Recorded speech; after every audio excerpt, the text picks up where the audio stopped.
आपल्यासोबत भाजपचे नेते उत्तम जानकर आहेत।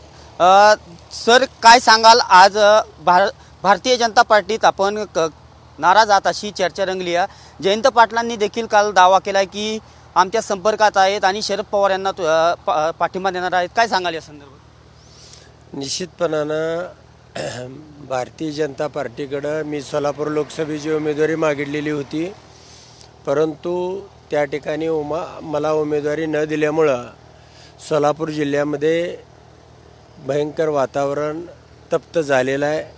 आणि त्या संदर्भामध्ये आता निश्चितपणाने इथल्या BAMS डॉक्टरला जमलं नाही, त्यामुळं आता बॉम्बे हॉस्पिटल का पुढं कुठं एम्स हॉस्पिटलला घेऊन जात आहेत।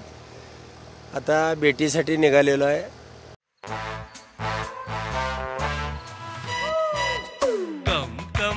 My love, please don't say no, baby. Come, my love. V-Guard के air coolers extra large cooling pads के साथ जो अच्छों को ठंडा करे। V-Guard air coolers, long lasting cooling.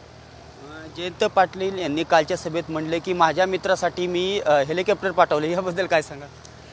नाही, जयंत पाटील असे गमतीने म्हटले असतील, तेही संपर्क ठेवून आहेत। त्यांनाही वाटतं आमच्या उमेदवाराला पाठिंबा द्यावा, आम्हाला मदत करावी। मी पूर्वी राष्ट्रवादीचा उमेदवार होतो, त्यामुळे त्यांचे माझेही संबंध आहेत।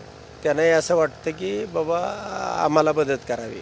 सर, भाजपमध्ये आपण नाराज का आहे, त्याची नक्की कारणे काय आहेत, काय सांगाल या संदर्भात? निश्चितपणाने 5 वर्षापूर्वी विधानसभेची निवडणूक झाली, त्यावेळी मला उमेदवारी देण्याऐवजी राम सातपुतेंना उमेदवारी दिली। त्यावेळी आमच्या तालुक्यामध्ये प्रचंड मोठा सगळ्या कार्यकर्त्यांना धक्का बसला आणि त्याची भरपाई आता कुठंतरी निघेल सोलापूर लोकसभेसाठी।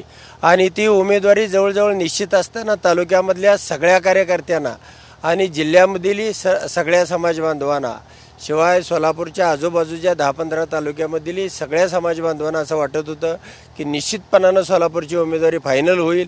आणि तसे संकेत वरिष्ठांनी दिलेले होते आणि अचानक त्यांनी उमेदवारी रद्द केल्यामुळं संपूर्ण सोलापूर जिल्हा हा कोमामध्ये गेला आणि माझी मानसिकता त्यामुळं कुणाचंच काम करायचं नाही अशा मनस्थितीमध्ये आलो।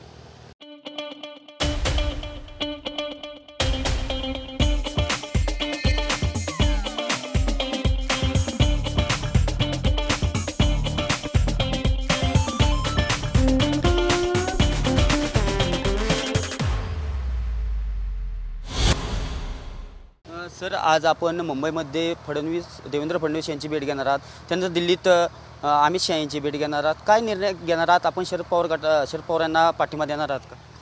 नाही, निश्चितपणाने मी आत्ताच सांगितलं की बॉम्बे हॉस्पिटलला ऑपरेशन होतं आहे का बघायचं, नसेल तर एम्सला नेता आहेत का काय, मला अजून माहिती नाही त्याची पक्की। आणि शरद पवारांच्या पाठिंब्याचा विषय हा नंतरचा आहे। इथं काय आज काय ठरणार आहे, होणार आहे याची चर्चा होईल।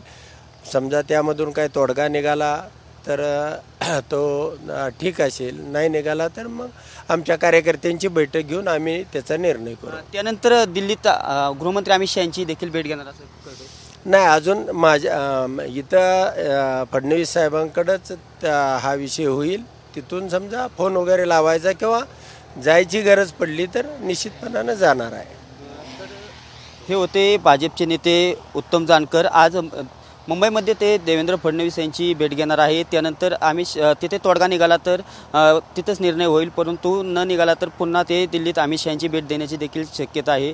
त्यामुळं आज दिवसभरात काय घडामोडी घडतात हे देखील पाहणं महत्त्वाचं ठरणार आहे। कॅमेरा पर्सन विकी चव्हाणसह मी दीपक कापरे, TV9 मराठी, बारामती।